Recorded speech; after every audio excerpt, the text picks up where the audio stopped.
Hi Krishna, everybody. Very happy to be back after a break, and sorry for that break. At the same time, it was very beautiful to have the break because I got the opportunity to go to the Kishkindha Dam and the place where the Sundarakanda as well happened. So it is nice to speak Ramayana after going to the places where the actual events happened. So definitely it has that experience means a lot, and I hope I'm able to convey what I experienced in the words that I will be speaking through the eyes of Valmiki Muni.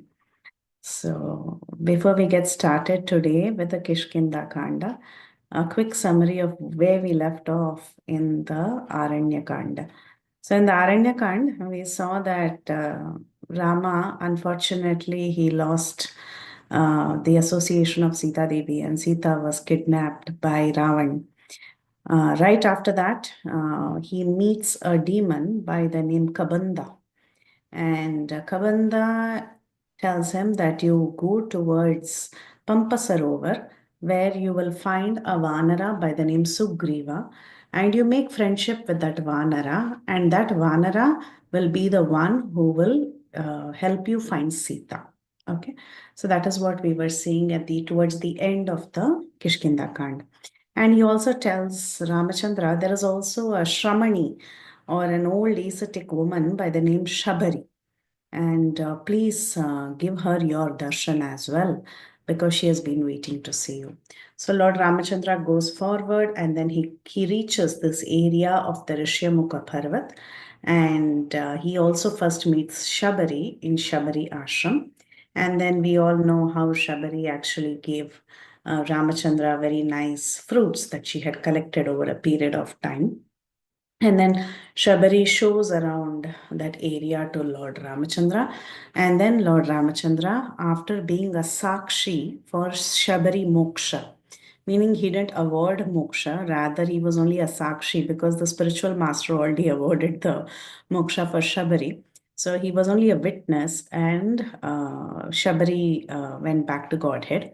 And then Lord Ramachandra, he decides to proceed towards Rishyamukha Parvat. And while he is proceeding towards Rishyamukha Parvat, he also spots the Pampa Sarovar. Now, Pampa, it's very interesting when I went there. Why is the name Pampa for this particular lake? Today, the lake is also called as Tungabhadra.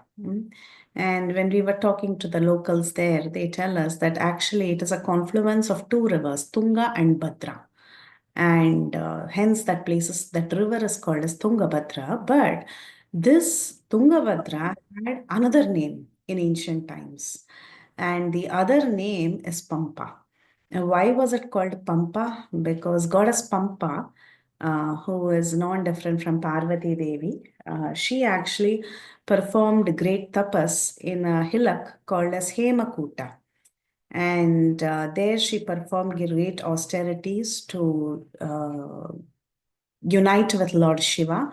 And Lord Shiva comes there as Virupaksha and he marries Pampa Devi.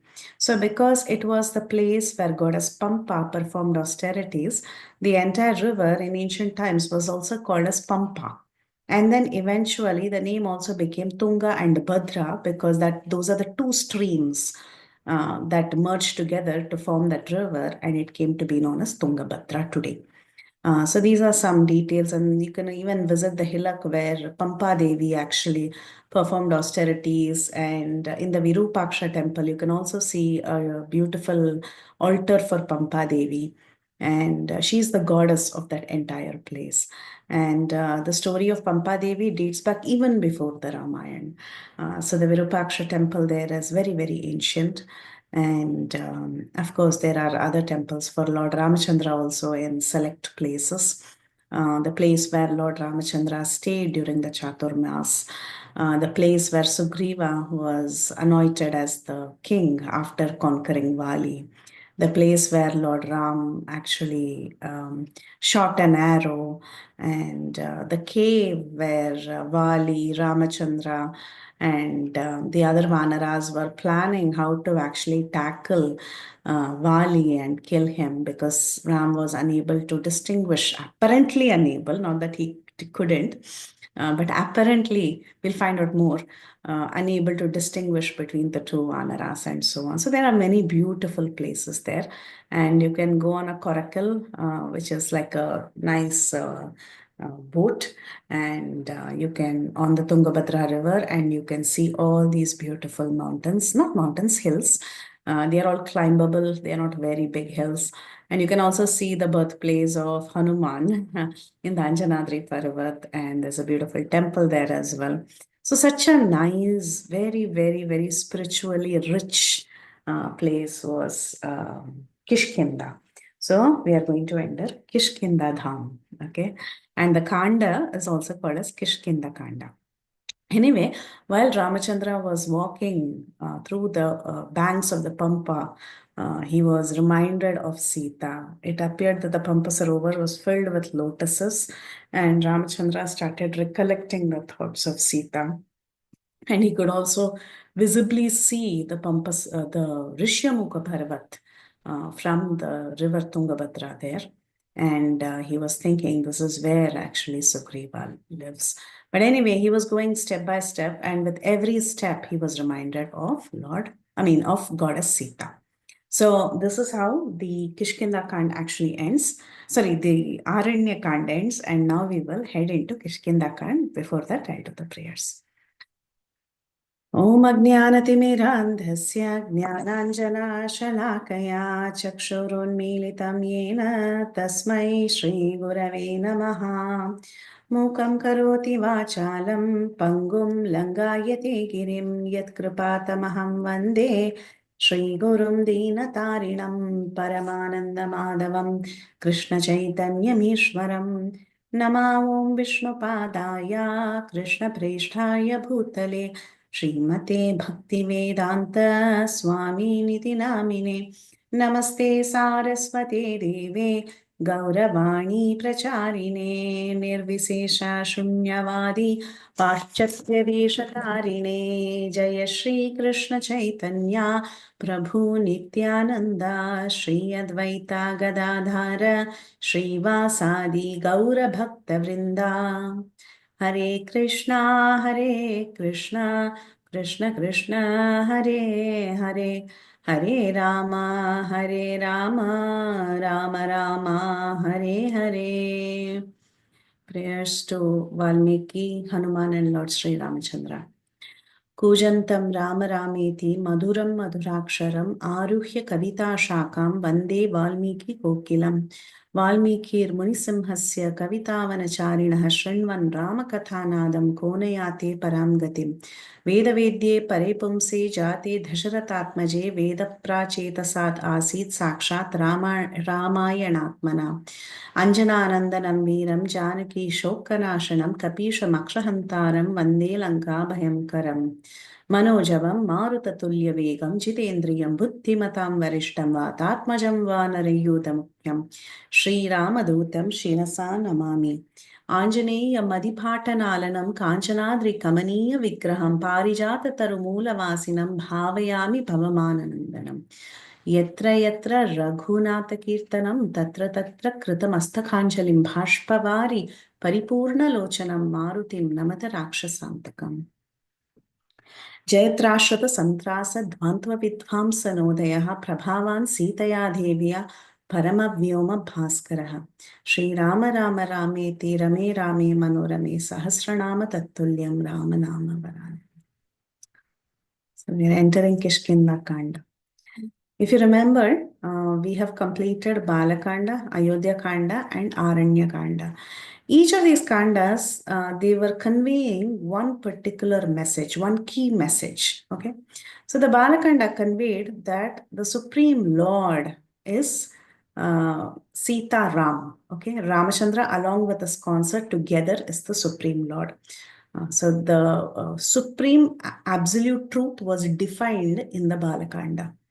In Ayodhya Kanda, we saw that this Lord has all auspicious qualities. It was defined in the Balakanda. But in Ayodhya Kanda, it was elaborated how Lord Ramachandra was exhibiting these auspicious qualities, 16 auspicious qualities. Then in Aranya Kanda, we saw how Lord Ramachandra is Sharanagata Vatsala. Okay, so he gives protection to all his devotees who have surrendered, especially the sages who went and surrendered, and the sages of Dandakaranya who went and surrendered unto Lord Ramachandra. That is highly celebrated because Ramachandra, in fact, says in one verse that the reason that I even took birth and I came to the forest is not because I was banished to the forest. Rather, the reason I came to the forest is because I wanted to give mercy to my devotees, to these sages who are going to take shelter unto me. So he's called as Sharanagata Rakshaka, and that was defined in Aranya Kanda. Then in Kishkindha Kanda, we learn a very, very important lesson. The lesson that we learn in Kishkindha Kanda is that the Supreme Lord can be attained only through the medium of a guru. And how is that defined in the Kishkindha Kand? It is simply because in the beginning of the Kishkindha Kand, there is the meeting of Sugriva and Lord Ramachandra. And how did Sugriva get the audience of Lord Sri Ramachandra? He got the audience simply because of the intervention of Hanuman. Because Hanuman introduced Sugriva to Lord Ramachandra, Sugriva was benefited. Same in the same way, we are also jivas like Sugriva, and we are all hankering for the association of the Lord. If we really want to get the association of the Lord, then first we depend on a spiritual master. We surrender unto a spiritual master, and that spiritual master will show us who the Supreme Lord is. So that is actually the message of Kishkinda Kanda. So let's continue what happened in the life of Lord Ramachandra. So Lord Ramachandra, he walked along the Pampa Sarovar, and there he saw a beautiful lake of lotuses. As he saw this beautiful lake of lotuses, his heart was so gladdened, was so happy, and he looked at Lakshman and he said, "This entire place looks so beautiful. It is so auspicious in appearance. However, though I feel very gladdened at heart, at the same time, there is a great distress that is paining me. I am feeling intense separation from Sita. At this point in time, Sita is not with me." And while he's recollecting the pastimes that he had with Sita in the forest, Bharat also came to his mind. He was thinking how unfortunate he is in separation from both Sita as well as his brother Bharata. So he starts describing the place. He tells Lakshman, "Oh, Lakshman, look at this shining greenish forest, this grassland that is there everywhere. It looks so beautiful. It appears like a velvet blanket, and the flowers are like covering this entire place, is like a flowery bed sheet full of different colors. The breeze is so cooling and it is so pleasing to touch. It is carrying the fragrance of sandalwood, and the birds that are chirping in the spring season is so pleasing to the heart. However, in spite of all this, it appears to be a very cooling sensation. It appears to be very pleasing to the heart. Yet inside, there is a grief of fire inside me. I feel very, very separated from Sita. I'm waiting when I will unite with Sita again. And when I hear that cuckoo that is constantly calling out, I am reminded of my dear Sita, and I'm thinking, when will I see my Sita? There are so many birds of all kinds, and they are fluttering everywhere with their wings. There are beautiful trees, bushes, and everything is so nice. There are pleasant sounds everywhere. But the spring season, though it is so pleasing to the eyes, there is a fire inside me, and the fire inside me, for me, this spring appears like as if there is fire strewn everywhere. These cluster of red flowers that are there, these look like fireballs. The humming of the bumblebees, it feels like the rustle of campfires. And these tender leaves that have sprouted, to me, they appear coppery red color. Why? Because I have a burning fire of separation inside my heart. I'm so overwhelmed with grief and I'm constantly worrying about Sita. I'm burned down by the breezes of the forest. I feel terrible in the absence of Sita. Then he saw a peacock and a peahen, and he saw that the peahen was royally following her husband, the peacock. And he was reminded of Sita, and he was telling, if Sita was not abducted by the demon now, she would be following me just like that peacock and peahen. We would be walking together in this forest. And he's thinking about Sita and he tells, how will that chaste lady live without me? She must be thinking about me constantly. She must also be suffering in the same way. My thoughts are in her and her thoughts are in mine. And actually, in the past, there were beautiful breezes in the forest. The forest atmosphere was so beautiful, and I used to enjoy that atmosphere. I used to enjoy those breezes.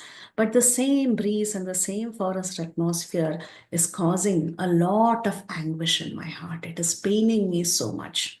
He looks around at the trees, flowers, mountains, the breeze, and he laments like this in separation from Sita. So, like this, while he is lamenting continuously, Lakshman tries to console him. So he tells, oh, best among men, you better control yourself, please, Rama. Let auspicious be unto you. Cast off this grief and separation. It is not good for you. Don't get drowned in this grief. So, listening to Lakshman, he went forward along the Pampa lake and he was seeing the beautiful trees swaying in the wind and he was trying to get some relief from his grief. So, like this, when Ram and Lakshman were advancing, suddenly a Vanara, who was a great soul and who had the walk of an elephant, was pressed with great agony. Suddenly he saw Ram and Lakshman and he was plunged into agony. He got into so much worry that he was jumping from one branch to the other in great fear. And seeing Ram and Lakshman, not only did that great monkey get into fear, but also other monkeys who were accompanying this monkey, they were also frightened and they were jumping from one place to the other and they went and sought shelter at the Mathanga Rishi ashram that was there nearby. That was there nearby, the place where they were staying. And then this leader of the Vanaras, who was the one who was originally getting scared looking at the whole presence of Ram and Lakshman, he also ran behind these Vanaras into the ashrams and he was trying to hide inside and he was looking out, trying to find out who these two people are. He was blankly gazing in all different directions and he appeared completely perplexed when he saw these two people, intruders who came into Kishkindha, into this area. And this seeing Ram and Lakshman, that particular monkey, who's the leader of these monkeys, his name is Sugriva, he called out to his key ministers. He called out to his key ministers, he summoned them in great fear, and he said, oh, ministers, look at those two people. They are coming here. They are wearing jute cloth and they are moving about very, very forcibly. And I'm sure that Vali must have sent them because they appear very confident in their looks. They are marching towards this place, and I'm sure my brother Vali has sent them. They appear to be dressed like ascetics. They are wearing this jute cloth and bark, but then they are also carrying weapons. They have come in a human like form. This Vali is a very great specialist. He sends all kinds of people to come and attack me. These must also be the people sent by Vali. They have taken human like forms and they have all weapons in their hands. They are striding like elephants. They have confidence in their eyes, but still they are wearing jute cloth. Are they just trying to cheat me? Who are these two people? So he called out to his ministers, and in fear, this king of the monkeys there, Sugriva, the leader, he started talking to the monkeys. And at that time, one of the key ministers who was standing in front of Sugriva with joint palms began to speak. Now, who is the special minister? It is Hanuman. So hereafter, our hero is going to be Hanuman. Shift in focus. Okay. All this while it was Lord Ramachandra, but hereafter our hero will be the servant of Lord Ramachandra, who is Hanuman. So Hanuman's entry, the very first statement that Hanuman speaks in the Valmiki Ramayana is also very special. What do we think of Hanuman? The minute we think about Hanuman, what is one thing that comes to your mind? Anyone wants to say? Something that comes to your mind when you think of Hanuman. You can just start. Unconditional service. Unconditional service, very nice. Anything else about his personality? He's most intelligent. Intelligent, yes, yes. Service, intelligent, and Perfect speech. perfect speech, yeah. Strongly built. Strongly built, yes, strongly built. His humbleness. Humbleness, yes. Beautiful. Thank you all. Thank you all so much. Unless anyone wanted to add something else. Okay, so these are some beautiful qualities of Hanuman, and Hanuman always bestows fearlessness, right? When you think of when you're fearful, when you think of someone who was fearless, at the same time humble, at the same time very intelligent, at the same time very strong, at the same time had fine speech, who would it be? Who would be the greatest servant of the Lord who had all these great qualities? It was Hanuman. So the very first word that comes out of Hanuman, this is the introduction to the character of Hanuman. He says, Sambramahat tyajamesha sarvai vali krite mahan malayoham girivaro bhayam na iha astivani. He says, Sambramam tyaja. Sambrama means brahma. Brahma means to be confused, perplexity. Right? How was Sugriva? He was very perplexed. And who's giving confidence? Who's bestowing confidence unto Sugriva? Our hero, Hanuman. He says, Sambhramatyaja. Give it up. I am there with you. So that's why the minute we think of Hanuman, there's Abhayam, we feel very confident, we feel good. When you are in a calamity, people think of Hanuman. They chant Hanuman Chalisa because they know Hanuman will take care. So Hanuman tells Sugriva, give up this perplexity, discard all this fear from Vali. Don't think about his cruelty. There will be no scare from Vali. This is the best of all mountains. We are in the Rishyamukha Parvat and nobody can come here. So don't worry. Give up all your fear. But then Sugriva, in great fear, he said, look at those two people. Their arms are so lengthy, their chest is broad. Look at their eyes. They are very, very sharp. They are having arrows and swords. And looking at them, who will not be scared? And they appear like the messengers of Ali. At the same time, they have so much divinity in them. So this Sugriva was very, very confused. They appear like some divine beings at the same time. Looking at their appearance, it is contradictory because they are wearing ascetic clothes. At the same time, they're carrying weapons. They must definitely be Vali's men. And Vali has sent these two people to assault me. And Vali has so many friends. He has made friendship everywhere. He's got friendship in all different species of life. And these people are come in the form of humans and they are definitely going to attack us. So if we start trusting them, thinking that they could be somebody innocent, then that is a big mistake on our part. So he calls out to Hanuman and he requests Hanuman, please go there, go towards them in a disguised form and go and inquire the reason of their arrival. So you go talk to them and find out their intentions. If their heart is clean or if they have some evil mindedness towards us, go and find out in a conversation. So immediately, this great Vanara Hanuman, hearing the words of his friend Sugriva, very respectfully, he said, okay, I will do as you desire. And he proceeded to the place where Ram and Lakshman were coming towards the Rishyamukha Parvat. And then Hanuman, he took off by flight, meaning he just jumped off from Mount Rishyamukha and he landed in the place where Ram and Lakshman were coming. But in what form did he go? He went in the form of a bhikshu. That's what Ramayana says. Ramayana says he went in the form of a bhikshu. Now, bhikshu means what? Bhikshu can be either a brahmachari or it can be a sannyasi. It can be either, because bhikshus generally are either brahmacharis or sannyasis. They eat by begging. But then the commentators say, no, he went in the form of a sannyasi. Okay, that is one of the commentaries that says he went in the form of a sannyasi. There are other retellings of Ramayana that say that he went in the form of a brahmachari. But anyway, assuming that he took the form of a bhikshu sannyasi, he goes there and he meets Ram and Lakshman. And he nears them, and in a very soft voice, in a very weak and soft voice, Hanuman greeted Ram and Lakshman because he was pretending. Okay, he was trying to. He went in a different form and he wanted to find out what they were doing. So, in a very soft voice, he inquired about them.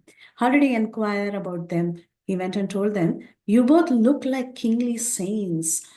In your build, it appears that you could even be demigods. You have clear complexion, and it appears that you have taken great vows because you're here in the forest. How come you've come right into the forest, and how come you're scaring animals and birds in this forest?" Because that is what Hanuman saw, right? He saw everyone was running in fear the minute Ram and Lakshman entered that area.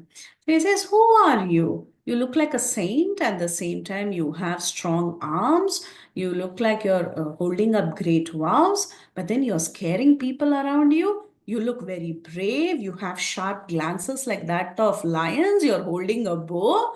Who really are you? Are you really an ascetic, or are you a fighter or a kshatriya? Who are you? You look like warriors. Or maybe are you demigods? How did you come into this forest?" So the appearance to them was very, very confused. Because if you are an ascetic, you would be like how Hanuman dressed now. Okay.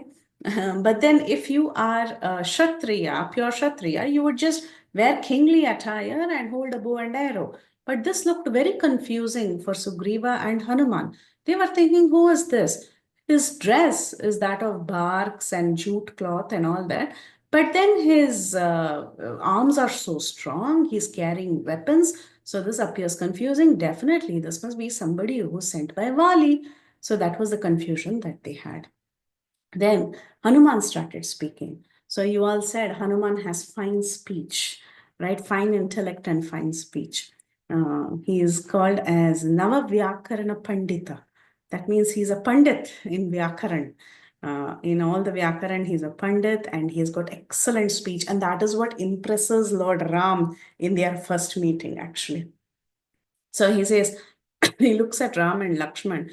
He begins to gaze at their beauty. And he says, "Padmapatra ikshanau virau jatamandaladharinau अन्योन्य सदृशौ वीरौ देवलोकातिहदागतौ यदृच्छेव सम्प्राप्तौ चन्द्रसूर्यौ वसुन्धरं विशालविशाक्षौ वीरौ मानसौ देवरूपिणौ सिंहस्कन्दौ महा उत्साहौ समादौ इव गोवृषौ."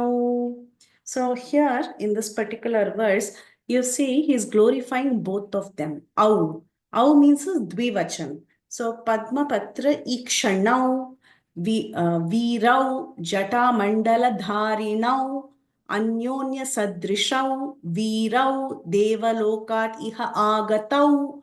So all this is dvivachan in Sanskrit. Right? So like this, he's glorifying both of them, beginning with Padma Patra Ikshanau. That means they have eyes like that of the lotus. So he was actually relishing their beauty. And he was indicating this to two people, both of them, Ram and Lakshman. So he said, "Your eyes are like lotus petals. Veerau, you look very chivalrous. Jata mandala dharinau, you are wearing jata, meaning you have you have braided your hair with latex. Is that what you say? Yeah, so they have got these long locks of hair because of being in the forest. You look identical. Both of you look very, very similar. You look like some god. And it appears that suddenly Vasundhara, or the earth, has obtained Surya and Chandra at the same time. What a great fortune, because both of them, they were looking like the sun and the moon coming together. So beautifully, Hanuman describes their appearance. And he says, you have Simha Skandhau. Skandha is shoulders, and Simha just like a lion, your shoulders are, and you both look like two bulls, very, very strong bulls that have come into this place. So he says, your appearance is so beautiful and so gorgeous that with your bows and arrows, you can actually protect even this earth. You look so nice. And then he's continuing to glorify the beauty of Rama and Lakshman. And suddenly he changes what he speaks, the way he speaks. He starts saying, Ayatascha Subratascha Bahavaha Parigopamaha Sarvabhushana Bhushakara Kim Artam na Vibhushitaha. All this while he was speaking in Dvivachan, right? He was telling both of you look like this, both of you have Simhas Kanda, both of you have Padmapatra Ikshanau. He says all this, and suddenly, as he is absorbed in gazing at the beauty of Ram and Lakshman, he starts addressing them in Bahuvachan. Now, it may appear that, oh, we just said Hanuman is a great scholar, he's Navavyakran Pandita, he's intelligent, and he cannot make grammatical mistakes. Why suddenly did he start speaking in Bahuvachan? Are there more than two people there? Why is he saying Ayatascha Suvritascha Bahavaha Parigopamaha Sarvabhushana Bhushanakara Kim Artam Na Vibhushitaha? Technically, he should say Ayatau Cha Suvritau Cha Bahavau. Like that, he should go on in Dvivachan. But then he made everything as Bahuvachan. Okay, he started telling more than two people. And then the commentators, they come and tell that Hanuman didn't make any grammatical mistake here. First and foremost thing, there's a very beautiful way of ending the sentence. Hanuman said, Sarva Bhushana Bhushanakara Kim Artham Na Vibhushitaha. So which means okay, let's see the full translation and then we'll highlight on the second part of the verse. So Ayatascha Subratascha means you have very, very long, nice, beautiful Ajanubahu arms. Okay, Ajanubahu means the hand is so long that it touches the knee. Okay, just because the hand is so long that it touches the knee, it doesn't mean that you're like two sticks, you know. You see these alien depictions where there's a zombie kind of a creature with long arms and that is coming. So it's not like that. He immediately says Ayatascha Suvritascha and he says Bahavaha Parigopamaha. Your hands, though they are so long, your shoulders are nice and round. Okay, so that's why when we sing for Mahaprabhu, so Ajano Lambita Bhujau, actually his bhujau, that is his arms, are not like thin sticks. It is spherical and nicely formed. Okay, they are similar to clubs. And it is so beautiful. He says, Sarva Bhushana Bhushanakara Kim Artham Na Vibhushitaha. They are so worthy of beautiful decorations of every ornaments, but what is the reason that they are not decorated? He's asking. So because at that time Ram and Lakshman, they didn't have armlets or any kind of jewels in their hands, and Hanuman was so he was so mesmerized by the beauty of the arms of Ram and Lakshman. So why did he say that? Why did he say that they are worthy of decoration? What is the reason they are undecorated? So the commentators, they have a very nice way of describing this. They are telling, actually, when the Lord comes without any ornaments, he looks extremely beautiful. Okay, when you put ornaments onto his hands and his legs, it is like taking out drishti for that beauty, because that ornament will reduce the beauty of the Lord, and the ornament appears beautiful because it is on the body of the Lord. So, drishti dosha pariharaya, the commentator says. He says, Hanuman is telling, oh, you should put on some ornaments. Don't show so much beauty to me. Put on some ornaments and hide that beauty. So that is one point here. People will put drishti, meaning they will be like, they will cast their eyes on you if you come so beautiful. So it is better you hide it with some ornaments. So that is the reason why he says put on some ornaments. And then the next question is, why did he use Bahuvachan here? Actually, the commentators say while he was gazing at the beauty of Ram and Lakshman and he was questioning them, Padma Patra Visalaksha, Veera Jatamandaladharina, when he was talking like this, as he was speaking to them continuously, he started gazing at their beauty and in so much intense love and devotion, he actually saw the Lord in his four-armed form. The Lord exhibited his four-armed form to his great devotee Hanuman, and Hanuman was not making mistakes in grammar, but being absorbed in looking at the beauty of the four-armed form of the Lord, he started saying, Ayatascha, Subratascha, Bahavaha, Parigopamaha. So that's how they describe this particular scene. And it is considered very, very beautiful, this first meeting of Hanuman and Lord Ramachandra. Lord Ramachandra has shown his four-armed form not only to Hanuman at this point in time, he also shows his four-armed form to another great devotee who's a woman. And that great devotee is Mandodari. Mandodari also gets to see the four-armed form of the Lord. After, during the Yuddha Kand, we will describe that in great detail, how she does a stuti for the Supreme Lord. She looks at Ram and she starts singing a very beautiful prayer and she describes him in four-armed form. So this is a very beautiful juncture where Hanuman and Lord Ramachandra met. And who was talking all this while? Only Hanuman was talking all this while, right? Ram and Lakshman did not speak a word. And why didn't they speak a word? Some of them say because they were assessing what this bhikshu has to do here. If he's really a bhikshu, what is he doing in a forest? And if he's really a bhikshu, why should he come and talk to us, asking us who we are, where we have come from, like a spy?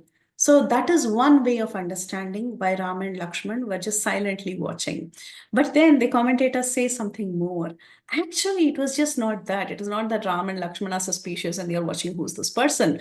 Rather, Ram and Lakshman are so stunned by the speech of Hanuman. They were appreciating in their heart of hearts. What a great person this is who is standing in front of us. But so they are stunned and they are not able to speak because sometimes the Lord becomes so moved in the presence of his devotee that he doesn't know what to do.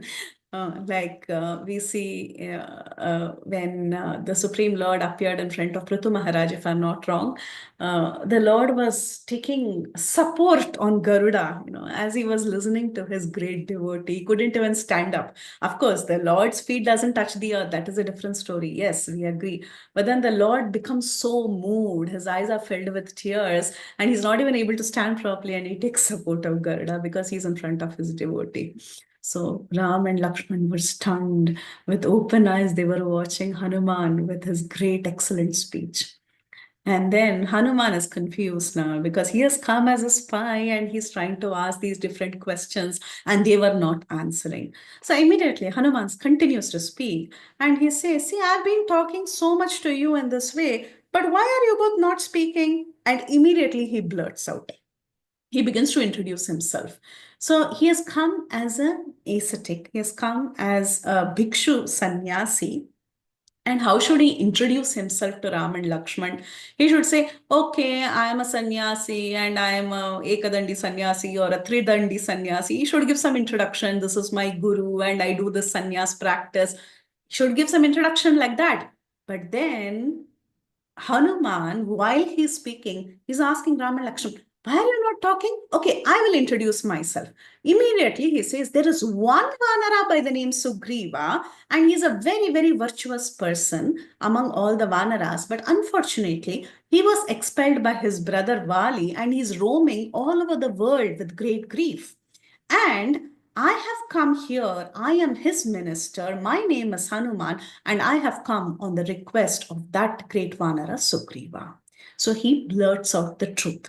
Actually, how did he come? He came in the form of a bhikshu and he wanted to introduce himself as a bhikshu so that he can find out the intention of Ram and Lakshman, why they have come here.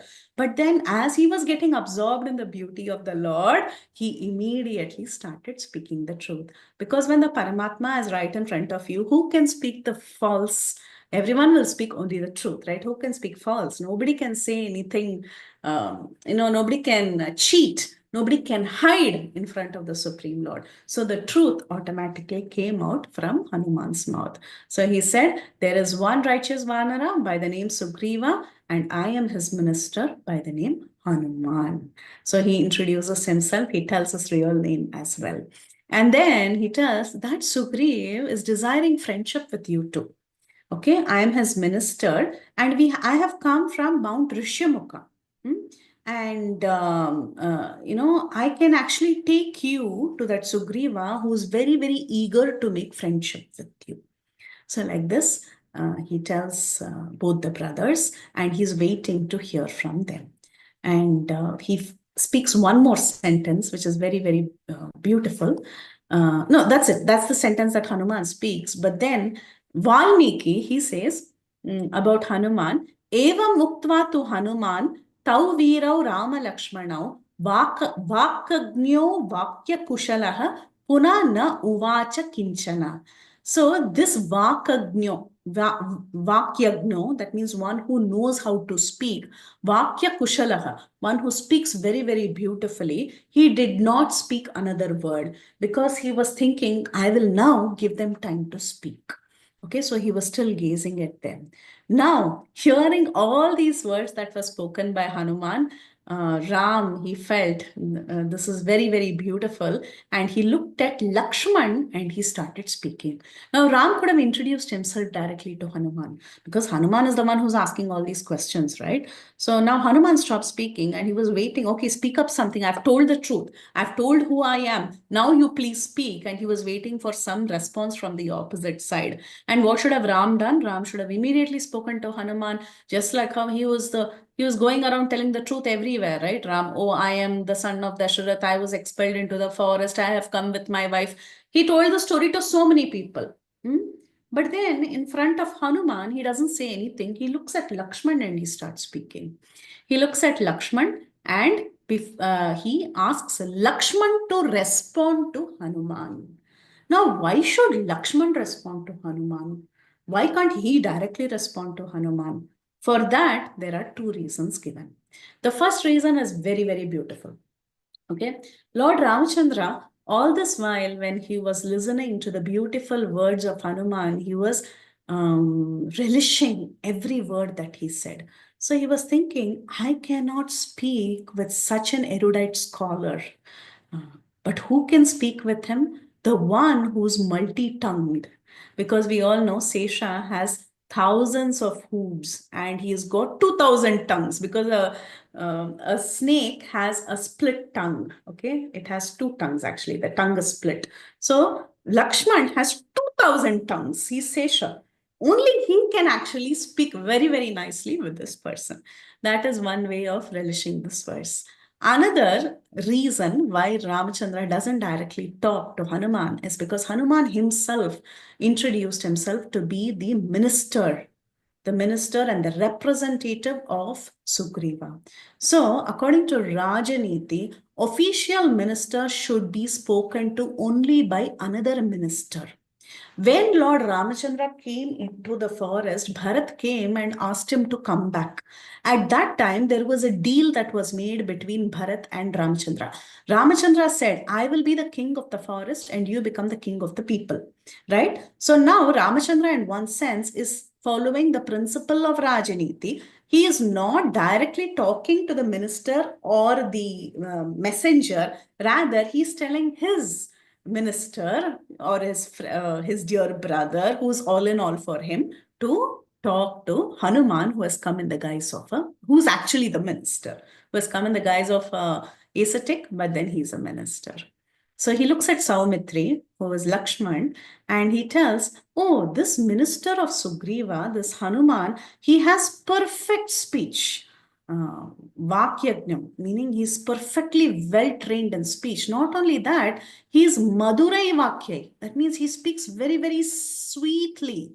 And not just sweetly, but Sneha Yuktam Vakya. That means he speaks sweetly, he speaks very technically correct. Grammatically, he is very fine in speech. It's not enough if you're grammatically correct. You should also speak nicely, sweetly. He's speaking sweetly, but sometimes people, they speak sweetly, but inside they have some other intention, right? But here, Hanuman, he speaks, his speech is fine. He speaks very sweetly. At the same time, he's speaking with good intention, with sneha, with friendship. He's speaking with affection, sneha yuktam vakya. So he's very, very pleasant. He's very friendly. So you talk to this Hanuman. So, and then he continues to glorify Hanuman.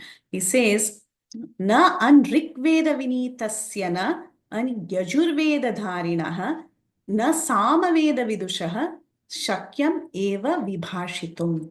So he says, even the humble knower of Rigveda. Generally, it is said when you do Rigveda adhyayam, meaning when you start studying Rigveda over a period of time, you should become humble. That is what it bestows. It bestows humility. Vinayam dadati pandita, is that, panditya. I don't know, I forget the word, I mean the quote. But it says that the more you read, the more humble one becomes. Right, especially as one recites the Rig Veda, humility is bestowed upon him. So he says, even the humble knower of Rig Veda or the presenter of Yajur Veda. For Yajur Veda, you should be an expert in the way you present Yajur Veda. You should remember very clearly and you should be able to recite and present very nicely. The perfect presenter of Yajur Veda or the scholar, the scholarly singer of Samaveda. You all know Samaveda is set to music, right? The mantras that is set to tune as Samaveda. So it is sung generally Samaveda. Even the singer of Samaveda cannot speak this way. There could be a great humble knower of Rigveda. There could be an excellent presenter of Yajur Veda or a great singer of the Samaveda. But none of them can actually speak like how Hanuman speaks. So this is another glorification that he tells Lakshman. And why did he choose all this? Why did he choose the humble knower of Rig Veda, the excellent presenter of Yajur Veda, and the singer of Samaveda? Why did he choose these three? There also the commentators say he chose Rig Veda because he's indicating that Hanuman is well learned in the Rig Veda because he has learned the Aitareya Upanishad that is there in the Rig Veda that reveals the supreme truth. Once he saw me, he could understand that I am the supreme truth. He has also learned the Yajur Veda because in the Yajur Veda, it is mentioned Ajayamano Bahuda Vijayate. Hearing that, he has understood that I am the incarnation. That means Ajayamano Bahuda Vijayate means the one who is unborn takes many, many forms. The supreme absolute truth who is up there in the spiritual world, from time to time, he takes various incarnations and he takes various births. So he has understood that I am the supreme truth and he has understood that I have taken birth as a Rama. Okay, and Samaveda. In Chandogya Upanishad of Samaveda, it is mentioned that the Lord has very beautiful eyes like that of lotus petals. Tatra kapyasam pundarikam eva akshini. Remember, this verse is also called. This was one of the key verses that Ramanujacharya actually, his life changed because of this verse, because he had an argument with his teacher about kapyasam. Kapyasam is a word that can be deciphered in various ways. And his teacher was actually a Mayavadi. And he said kapyasam means the seat of a monkey that is reddish. And Ramanuja couldn't take it. And that actually triggered a fight, a kind of a Cold War. And eventually many, many events happened. And then later Ramanuja becomes a great Acharya. So in the Samaveda, Chandogya Upanishad, this is mentioned. So Ramachandra is remembering, oh, he has studied Rig Veda because in the Aitareya Upanishad that is mentioned about the Supreme Lord, he could identify the Supreme Lord. And then he knows that I have come, the Supreme Lord has come as Ram. He's well read in the Yajur Veda.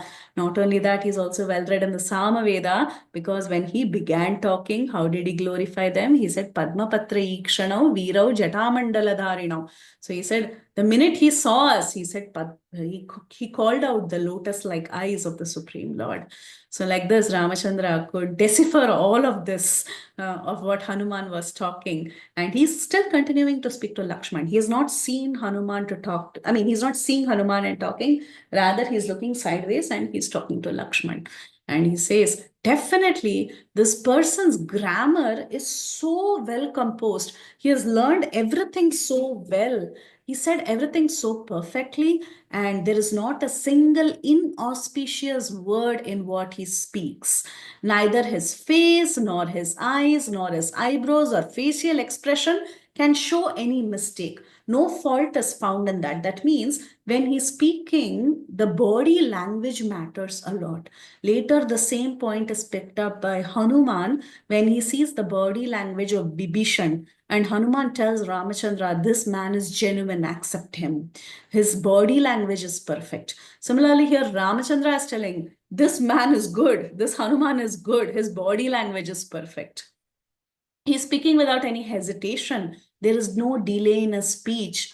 His voice is harmonious, and his voice is coming from his chest and throat in a medium tone. He's not shouting. It is not very hoarse. It is a very, very smooth tone in which he's speaking. So again, the commentators, they talk about speech. How should one speak? This is, I know, very difficult. I've been trying and I will try all my life and many more lives to come to improve speech. But then it is said that when one is reciting scriptures or when one is speaking from Shastra, one should speak without doubting. Okay, one should not think of every word. Hanuman, he was dressed in yellow? Yeah. He was dressed in yellow garments. So, like that, one should not speak with doubting when one is presenting Harikatha. One should not speak fearing. One should not be very nervous. Of course, initial days of speech, we are all nervous, but then we should get out of it. One should not shout, with high volume, Hare Krishna, like that. One should not shout. One should keep the tone pleasant, okay, so that you can hear. One should not speak unclear, meaning you should not swallow words. Happens to me too. Towards the end of every sentence, when I try to hear my own recording, I see few syllables missing. So that is not good. It should not be unclear. It should be clear. Every word should be pronounced slowly, carefully, very clearly. One should not just speak from the nasal tone. Okay, that one should not speak.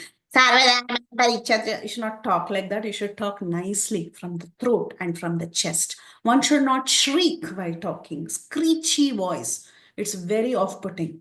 One should not screech on top of your voice in a high pitch or get too excited and start screeching. When we are very excited about some topic, we start screeching because we are so excited in presenting it.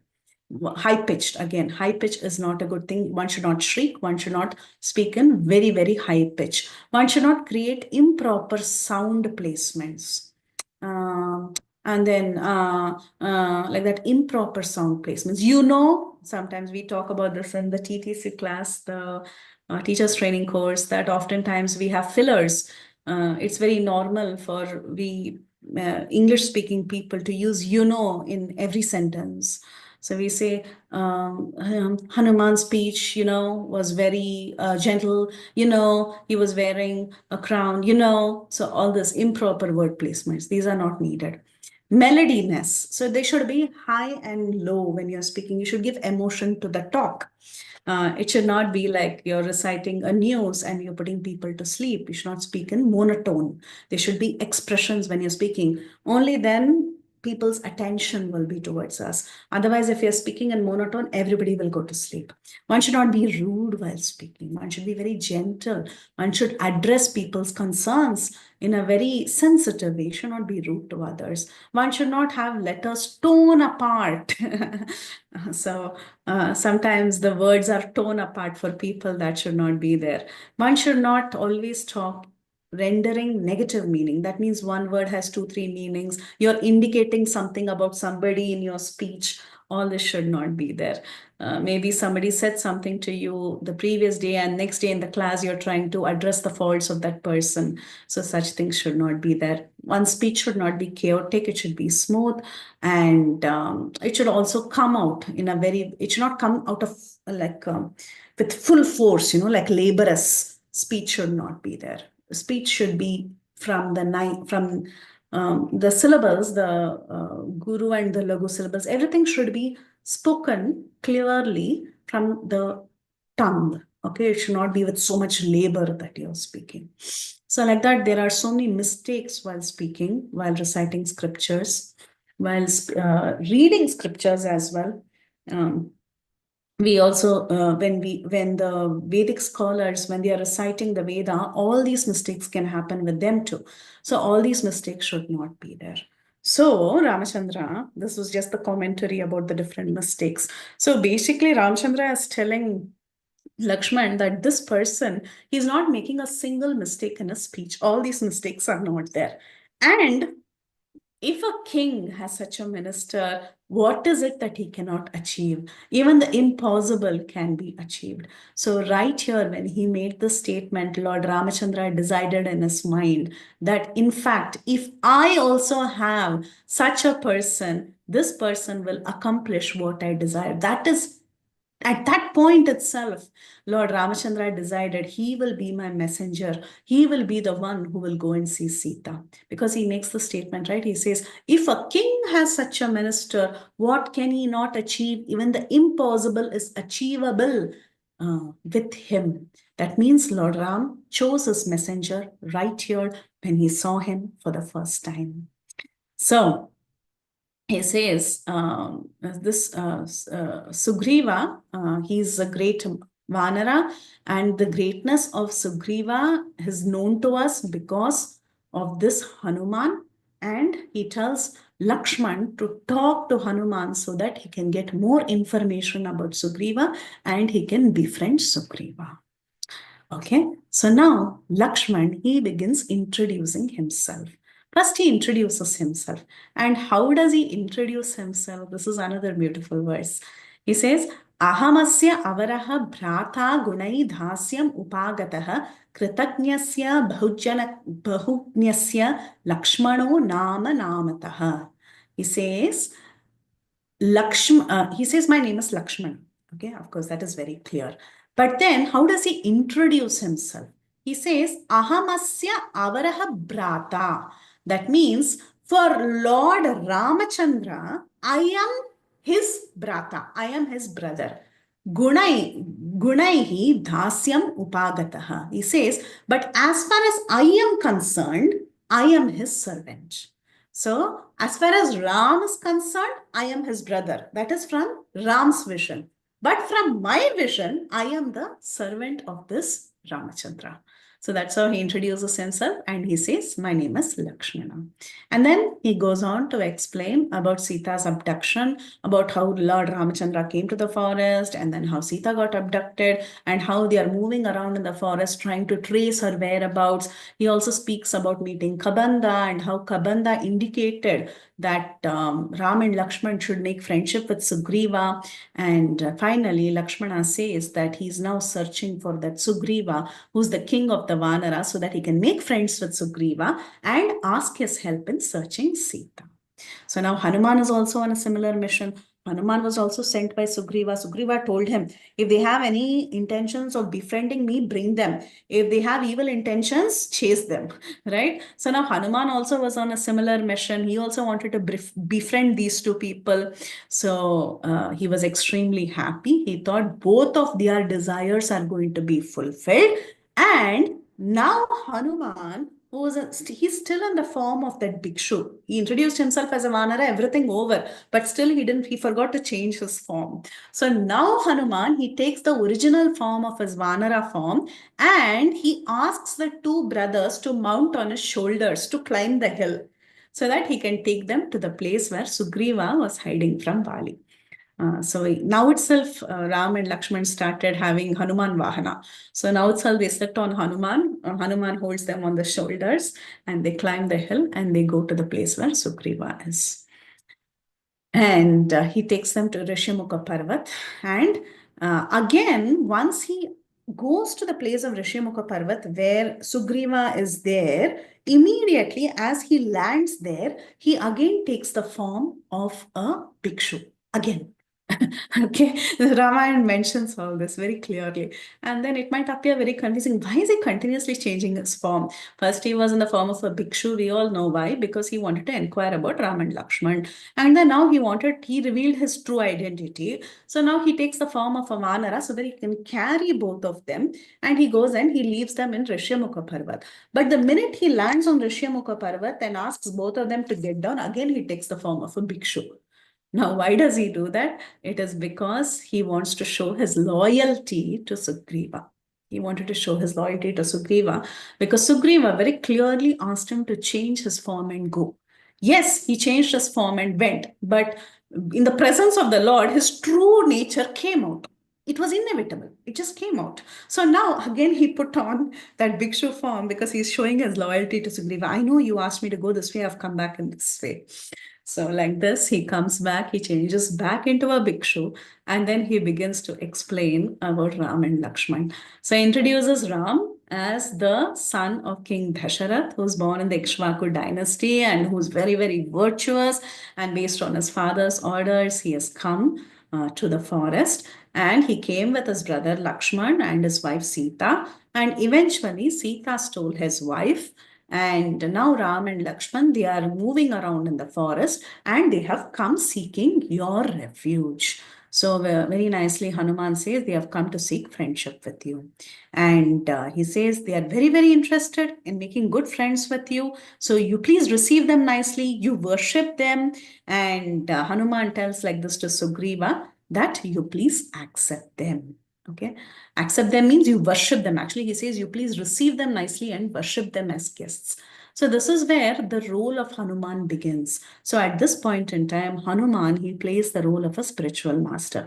Just like how we all jivas, we are not clear, okay? We don't know who God is. We don't know where he is. Even if he's coming in front of us also, we are confused. We are thinking he's not our well-wisher. We are very similar to Sugriva in various ways. But then the minute that Hanuman comes, he comes and he clarifies everything. And he comes and he introduces, hey, this is God. Look at him. Now you worship him. So the same thing a spiritual master does. Okay. Now, so on hearing all these words of Hanuman, Sugriva, he became very happy because all this while he was very agitated. His heart was racing. And now finally, these nice words that they have come here for friendship, he was very happy. So very excitedly, he said, if you are aspiring my friendship, I give my arm to you, meaning I give my arm and hand in hand to you. Please accept my hand. Let us take each other's hand and let us make our friendship, formal. So like this, he requests Lord Ramachandra. And Ram is also very, very glad in his heart. And he clutches Sugriva's hands. He holds it very, very tight. And he gives his vow of friendship and he embraces Sugriv. Not only does he give his hand when Sugriva extends his hand, he gives his hand and he also embraces Sugriva very, very happily. And then now Hanuman, again he gives up the guise of an ascetic. Now everything is clear. Now Sugriva's fear is gone. So now he can cast off that ascetic form, that bhikshu form. He gives it up finally and he takes up his original monkey form and he produces a fire. Why does he produce a fire? Because even during wedding, what do we do when we have to take vows? At the time of wedding, we take vows in front of the fire. We go around the fire and we take vows. So this taking vows is actually the marriage, okay? That is the real marriage, going around Saptapadi, that is the real marriage. So similarly, not only for marriage, not only for husband and wife, even friends also, like Sugriv and Ramachandra, it was a vow that they took up. They really wanted to have friendship, a true friendship. So they lit a fire and they decided to circumambulate around that fire, taking vows, just like how a person may take vows when they are getting married. So they entered the pact of friendship in a very, very formal way. And after this ritual was over, finally both of them were very happy. And Sugriva and Raghava, they were looking at each other with great affection, eye to eye. Now, Sugriva wanted to tell his story. Because, see, once the friendship is made, they have favors to ask from each other. Ramachandra already said, yes, his wife was kidnapped and he would request Sugriv's help to retrieve his wife. Now, Sugriv had also had some interests. He also had some interests out of the friendship, right? So for that, Sugriv, he wanted to tell his story. So before he starts telling his story, because it's a long story, he wanted to ensure that Ramachandra is comfortably seated. So he took off a branch. It was a beautiful branch of filled with flowers from a shala tree. He picked that branch and he gave it as a seat for Lord Ramachandra to sit. Okay, so once he gave this branch for Lord Ramachandra to sit, Ramachandra sat, and then Sugriv, with very sweet words, and his eyes were delighted with happiness, he began to tell his side story. So he said, listen to my side story. Rama, I was ridiculed by my brother and my wife was stolen. And look at my condition. I'm moving about in this forest and always fear is haunting me. I don't know. I'm somehow always very, very fearful of my brother. He denounced me. He made enemy of me. He made an enmity of me, meaning he made me his enemy. And I'm living in these forests just in fear of him. So he says, somehow give me fearlessness. He asks the Supreme Lord Ramachandra, give me abhayam, give me fearlessness. Give me fearlessness from Vali. I'm constantly intimidated. So he says, Ramachandra, I'm completely dependent on you. Now that I've made friendship with you, you are the one who can help me in this terrible condition. So when he speaks like this to Sugriva with full faith, when he speaks like this to Rama, in full faith in Ram, and that Ram begins to talk to Sugriva. He tells, in fact, a friend is one who helps the other when in need. And that I know very well, O Sugriva. So don't worry. I will ensure that I eliminate this Vali who has abducted your wife. Look at these arrows that I carry. These arrows are unfailing.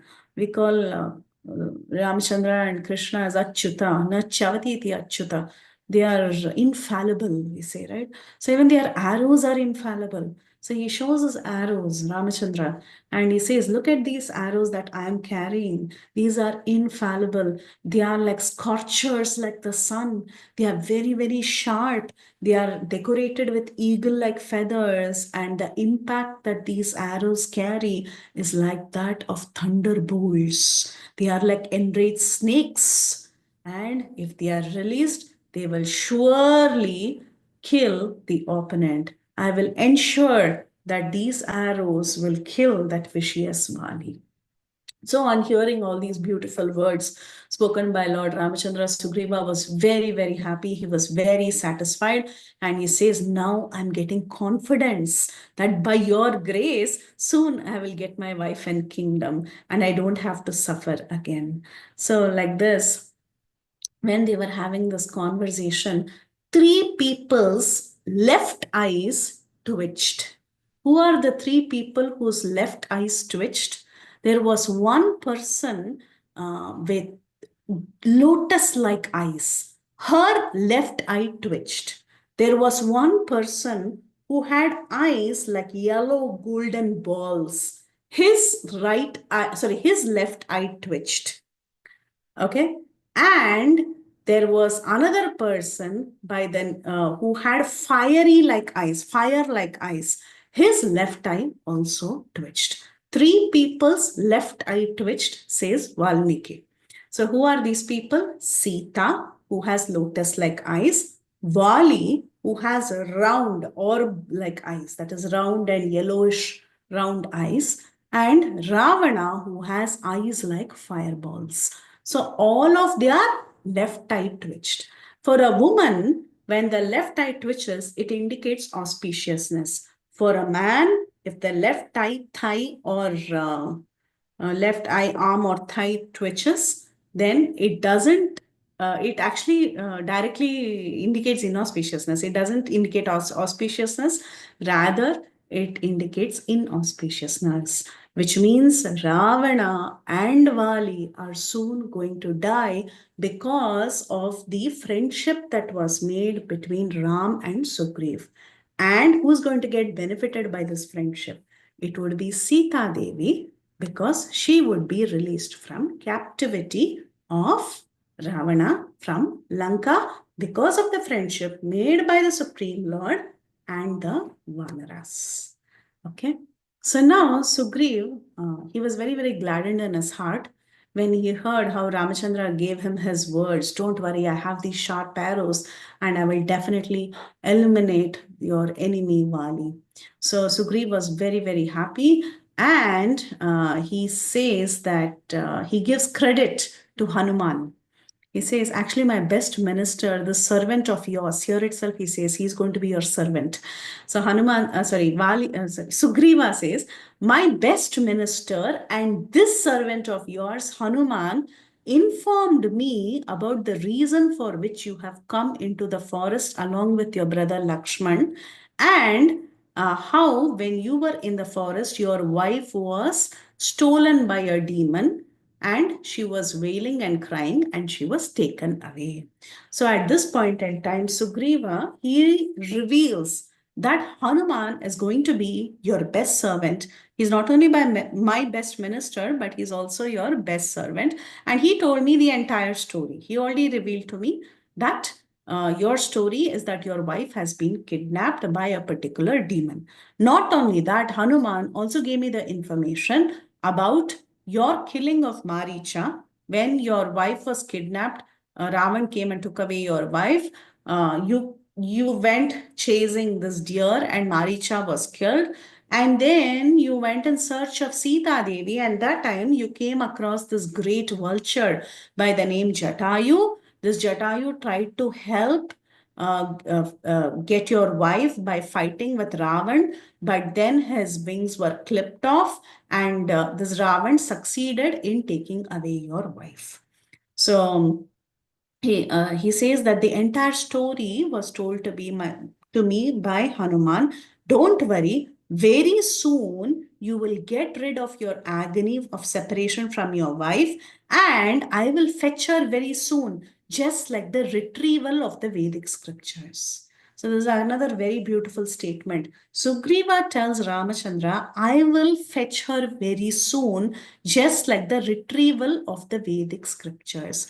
Why does he say this? He says this because he wanted to instill confidence in Ram, because Ram also appeared very sad in separation from his wife. So he was encouraging Ram. The Vedic scriptures were also taken away by demons. What happened when the Vedic scriptures were taken away by the demons? The Supreme Lord retrieved the Vedic scriptures. So here Sugriva is telling, like how the Vedic scriptures were retrieved, it just did not get lost permanently. Similarly, Sita will also be retrieved because of the friendship that we both have made. So together, we will ensure that Sita will surely be retrieved. So he tells Ramachandra, who was crying at this point in time when he was thinking about his separation from Sita, he tells him, you give up your lamentation. I will bring back that lady for you. As much as you gave me confidence that you will kill Vali and you will bring back my wife, similarly, I give you confidence that I will bring back that lady for you. And I have definitely seen her being kidnapped. So at this point in time, he's remembering, he's understanding who this lady is, who was kidnapped. He could understand because he saw a particular woman being carried by a demon by the name Ravana, and that lady was calling out the name of Ram and Lakshman. So he remembers that and he tells Ramachandra, I know who your wife is, because I have seen that Maithili being carried by a demon with cruel intentions, and she was piteously calling out Rama, Rama. She was also calling out the name Lakshmana. So I know that that lady is none other than your wife. I remember that very well, and I will ensure that your wife is brought back. So when he said this instance that he saw a demon carrying away this lady, and this lady was calling out Ram and Lakshman, and now he could infer that this woman is none other than Lord Ramachandra's wife, he also tells that that lady, she actually dropped some jewelry tied in a cloth, and that jewelry actually fell on the Rishyamukha Parvat. So he tells Ramachandra that jewelry fell on Rishyamukha, and we have taken that jewelry and we have stored it inside the cave. So Sugriva, he goes into the cave and he comes out with that little parcel which was tied by the upper cloth of Sita Devi. And he gives that cloth tied jewelry to Rama and Lakshman, and he asks them to identify it. So Ramchandra, he takes out the cloth and immediately is able to identify the top cloth of Sita, and he opens the jewelry and he sees all the beautiful jewelry of Sita Devi, and his eyes is filled with overflowing tears. His eyes are so filled with tears that he's not even able to see it. He's not even able to see the jewelry because so much tears was filled in his eyes. And he was looking at that little potli that had the jewelry, and he was calling out, hey Priye, oh my dear Sita, where are you? And he was falling on the ground and he was wailing, looking at that little bundle of jewelry. And he took that jewelry and he hugged it to his heart, and he started crying so much. And at one point, he was also getting so angry with this demon who had taken away his wife. He was hissing like a serpent. At the same time, his eyes were filled with tears, and he couldn't even see and identify the jewelry properly simply because his eyes were so much filled with tears.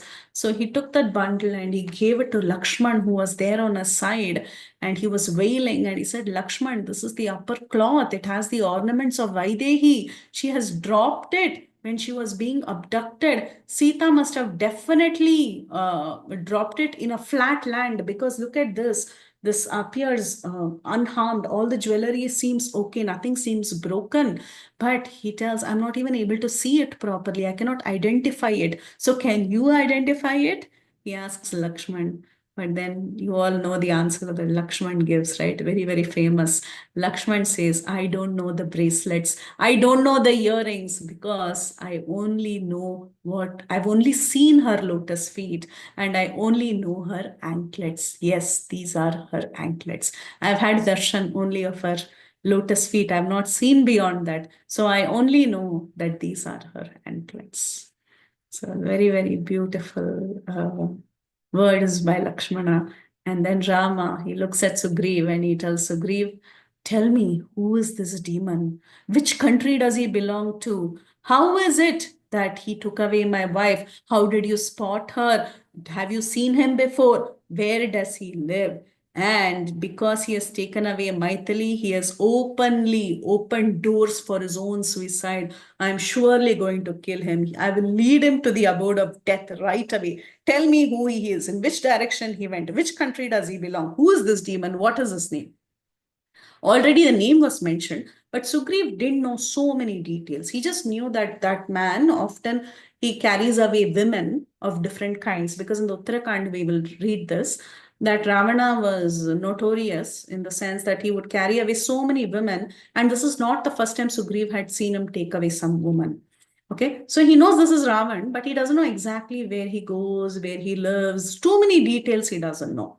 So he was like, when Ramachandra asked him, tell me more details about him. So at that time, Sugriv, he was also angry. He was also thinking of that event, and he was so angry. And he said, I'm really not sure of his residence. I'm not so sure of his capability. I'm not sure of his valor. I don't know his exploits. I don't know so much, but definitely I will help you to conquer that demon and get Sita back. So then he looks at Ramachandra, who was breaking down so much, and he catches hold on to Ramachandra and he says, see, you hold up your self-esteem, don't give away to sadness. And he starts advising Ram, telling him, don't get engulfed by sadness. If you get engulfed with sadness, you cannot act appropriately. And he tells him that now that I'm your friend, I'm telling you out of a friendly thought. It's not that I'm instructing you. Like sometimes when we get very close to a superior, a person like a spiritual master or someone who is very advanced, what happens? We think we are so close to them, we can start instructing them, right? So it appeared like as if Sugriva was giving instructions to Ram, no, control yourself, don't cry like this. But then Sugriva tells, see, I'm not trying to instruct you. I'm just trying to benefit you as a friend. If you really think our friendship is important, just consider my words seriously. Don't get so sad. It is inapt for you. It is not nice for you. So you are a Kshatriya, so just, spring back. Let's go and let's find Sita. So like this, he was solaced by Ramchandra was solaced by Sugriva, and Ramachandra takes his upper cloth, edge of his cloth, and he wipes his tears. And then he steadies himself, and he listens to the words of Sugriva. And Sugriva and Ram, again, they embrace each other. And Ramachandra says, "You're such a nice friend." And he thanks Sugriva for extending his help and speaking nice words. Okay, so now Sugriva, he actually begins his story. So now he sees Ram standing there. He sees Lakshman and Sugriva. For some reason, he's very restless. He's made friendship with Ram and Lakshman, and he's also shown the cloth. He's shown everything, and the friendship is proceeding. Okay, he's in good terms with Ram and Lakshman, and now it's strengthening. The relationship is strengthening. But then his eyes was very, very restless. Why? Because he was in constant fear of Vali. He was in constant fear of Vali. So now he wanted to tell his story. He heard the story of Ram and Sita. He understood Sita as the lady who was taken by Ravan. And now Sita, to an extent, has been identified. Who the woman is, all that has been identified. Now Sugriva was waiting to tell his story. So now again, after all this, it was a long conversation. They took vows of friendship. A lot had happened by now. They got up multiple times. They saw this little bundle and they was crying and hugging and all these emotions was going on. So now again, Sugriva, he picks another branch from the Sala tree and he places there and he asks Raghava to sit there. Okay. He gives a seat of honor to Ramachandra. Now, he did not do the same for Lakshman. But you know who did that for Lakshman? It's not that Lakshman didn't get a seat. Hanuman, who's the guru, who knows the right etiquette. Hanuman, he took another branch from the same Sala tree and he asked Lakshman to sit there. Now, this is very important because later we will see during the fight of Vali and Sugriv how this action, this missing action of Sugriva, he has to pay for it. Okay, so what happened? Sugriva, he gave all the respect to Ram and he took out the branch of a sala tree and he asked Ramachandra to sit. He completely forgot about Lakshman. Even the previous time, he didn't remember Lakshman. But our Hanuman, he did not miss Lakshman. He was noticing everything very, very clearly. So he picks another branch and he asks Lakshmana to sit there. Okay. So now Sugriva, he begins speaking to Ram and he tells a story. He says, "My brother, he sent me away from the kingdom. He stole my wife, and he's constantly taunting me. And in fear of him, I am staying in this best of mountains called as Rishyamuka. My brother is actually my enemy." He says, "I'm agonized by the fear of Vali. You are the protector of all the three worlds." He says, such a beautiful verse. He says, "Valinaha me bhaya arthasya sarvaloka abhayankara mama api tvam anathasya prasadam kurutam arhasi." See, he says, "I'm agonized by fear from Vali. Valinaha me bhaya arthasya." I am an artha. Artha means a distressed person. Why? Because of Bhaya. Bhaya from whom? Bhaya from Vali. So he says, "O Sarvaloka Abhyankara," one who gives protection to all the three worlds. So right here, he's doing Sharanagati actually. He's doing Sharanagati to Lord Ramachandra. He says, "I surrender unto you. Mama api tvam anathasya prasadam kartum arhasi." I am unprotected and you are the one who can award protection. So I surrender unto you. So this is Sugriva Sharanagati. Here there are, in this particular section itself, there are 2-3 Sharanagatis. Some are, see, from the beginning we were also doing Sharanagati. We were analyzing the different Sharanagatis, right? From Balakanda itself, we started analyzing. We have to analyze the Sharanagati simply because Ramayana is also called as Sharanagati Shastra.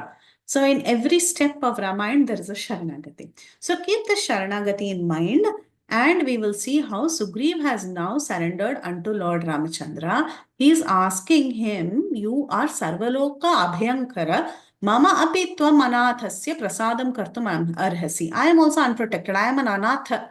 I'm not protected by anyone, so you give me protection. So keep the Sharanagati in mind, and we'll further see one more Sharanagati related to this, and then we'll analyze whether it was a success or a failure.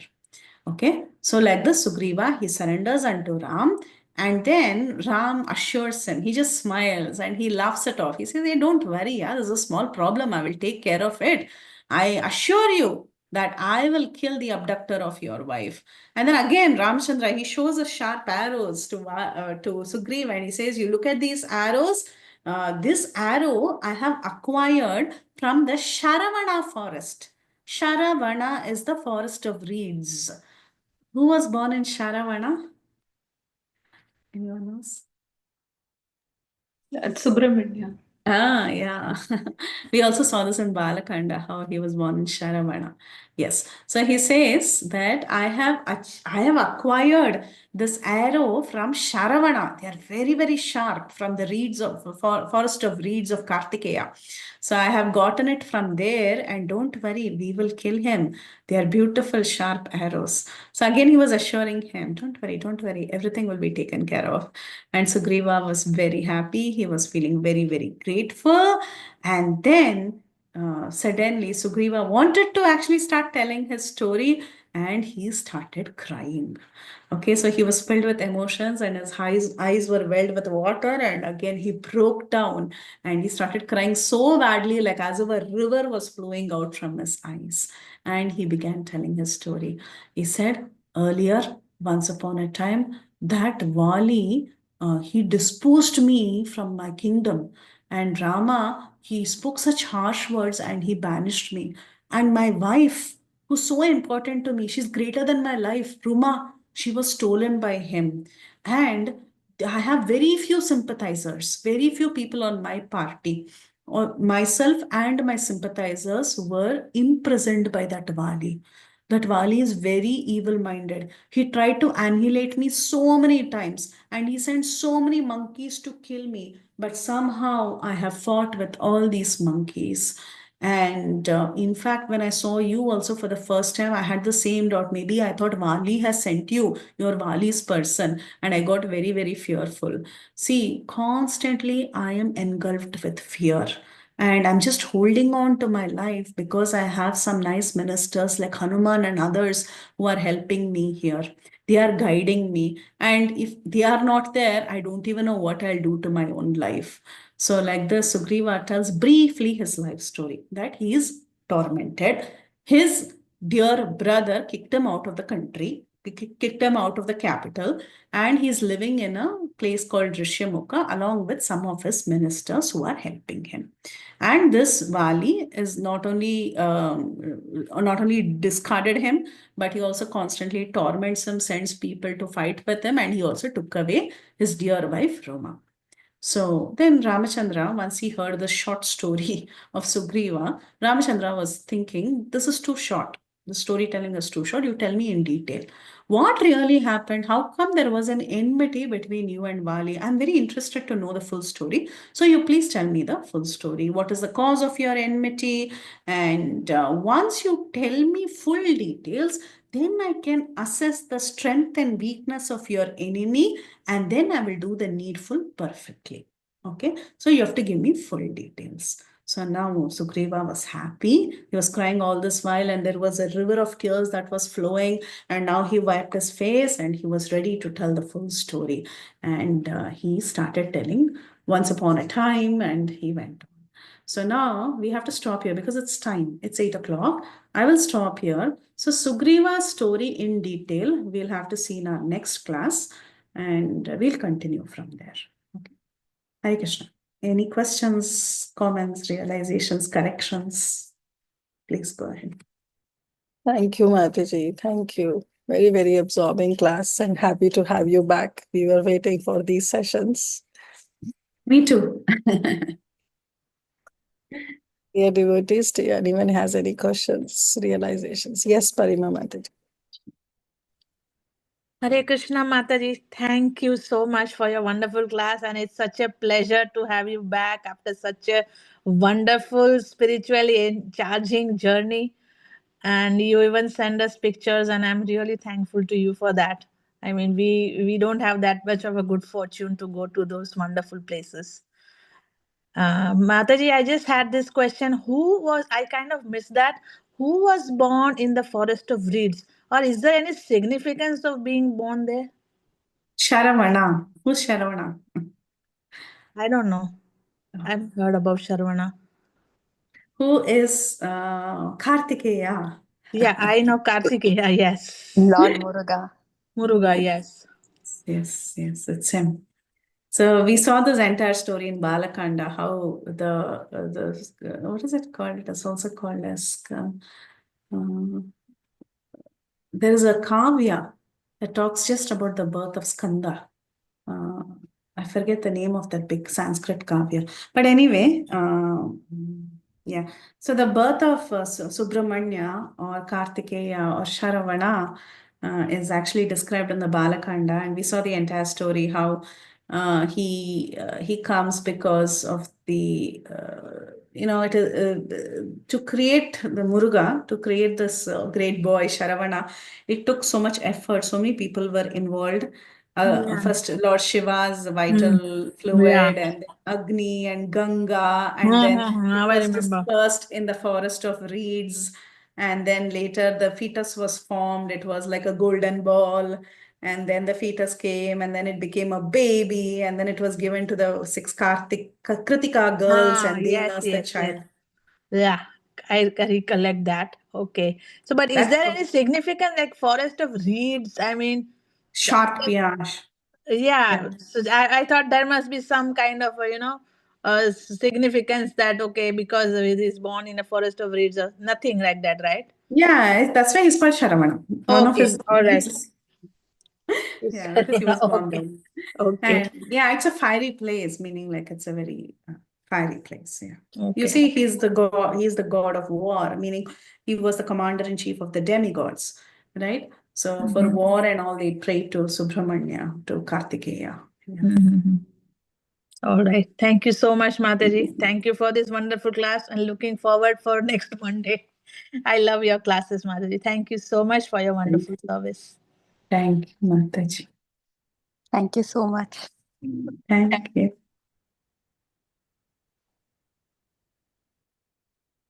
We So really, nobody has any question. We can end. yes. Thank you so much, Mataji. Panchakalpatarubhascha kripasindhu. सिन्धुभ्यः एव च पतितानां Tanam pavanebhyo वैष्णवेभ्यो Vaishnavebhyo नमो namo नमः namaha. अनन्तकोटि वैष्णवेभ्यो Vaishnavebhyo जय jai. Srila Prabhupada All glories to our Valmiki Ramayan की जय grace प्रीति Vilasini Preethi माता Vilasini की Mataji ki जय jai. Thank you so much माता जी वंडरफुल सेशन हरे कृष्णा